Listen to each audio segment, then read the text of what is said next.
मुन्नू बड़ा ही नटखट बालक है। हर समय इधर उधर फिरकता रहता है। एक पल वह कुर्सी के नीचे तो दूसरे पल पलंग के ऊपर, कभी बिस्तर पर बैठकर किताबें पढ़ना तो कभी टीवी पर अपनी मनपसंद कार्टून देखना। पर उसकी सबसे अधिक प्रिय जगह है पास के मैदान में, जहाँ पेड़ों पे गिलहरियाँ उतरती चढ़ती हुई उन्हें देखता है। गिलहरियाँ कितनी सुस्त होती हैं, उनके कान लंबे और नुकीले होते हैं। जरा सी आवाज़ हुई कि उसे पता चल जाता है और तुरंत वहाँ से भाग खड़ी होती हैं। उनकी दुम में क्या कहना, कितनी घनी और मुलायम रोए से ढकी हुई होती हैं। जब गिलहरी अपने पिछले पैरों के सहारे बैठकर अगले पैरों से किसी फल को पकड़कर कुतरती हैं तो देख के बड़ा ही अच्छा लगता है और बहुत ही प्यारी वह लगती हैं। उनको तो बस एक ही काम है, अपने कोटर से निकलकर कभी इस डाली पर तो कभी उस डाली पर दौड़ लगाना। ऐसी फुर्ती से भागती हैं कि बस पूछो ही मत। मुन्नू तो उस मैदान में जाकर जैसे गिलहरियों की दुनिया में ही खो जाता है। उसे गिलहरियों को देखना बहुत ही अच्छा लगता है। पीठ पर 3 धारी वाली गिलहरियों का पीछा करने ते तो कितना समय निकल जाता है, पर उसे पता ही नहीं चलता। ऐसे एक दिन शाम को वह मैदान में पहुंचा तो उसने देखा कि एक गिलहरी बिल्ली के पीछे पड़ी हुई है। गिलहरी तो बड़ी फुर्ती से उसने बचकर निकल रही थी, पर बिल्ली भी कुछ कम ही नहीं थी। मुन्नू ने झट से बिल्ली के पीछे पहुंचा और अपना पैर पटका। बिल्ली अचानक हुई आवाज़ में से डर गई और भाग खड़ी हुई। मुन्नू बहुत खुश हुआ और जैसे ही उसे गिलहरी का ध्यान आया, वह तो पेड़ पर पहुंच चुकी थी।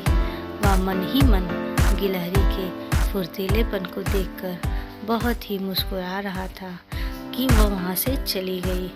अगले दिन वह शाम को मैदान में पहुँचा। फिर उसने देखा कि बिल्ली ने अपने पंजों में गिलहरी को पकड़ा हुआ है। गिलहरी छटपटा रही थी, पर बिल्ली के नुकीले पंजे उसके हाथों में को जकड़े हुए थे। मुन्नू ने आसपास देखा, उसे पास में ही एक सूखी टहनी पड़ी दिखाई दी। उसने लपक कर उसे उठाया और बिल्ली के पीछे अचानक से जा कूदा। बिल्ली अपने पीछे अचानक हुई हलचल को देखने के लिए जैसे ही मुड़ी, उसका ध्यान गिलहरी से हट गया और उसका पंजा ढीला पड़ गया। मुन्नू ने पीछे से टहनी दिखाई तो वो बिल्ली लपक कर पीछे की तरफ भागी। बिल्ली अपने पीछे अचानक वह गिलहरी बहुत ही घायल हो चुकी थी। मुन्नू ने झट से उसे उठाया और घर की ओर दौड़ा। उसने गिलहरी के घावों को भी धोया और उस पर मरहम लगाया। गिलहरी अब भी निढाल पड़ी हुई थी।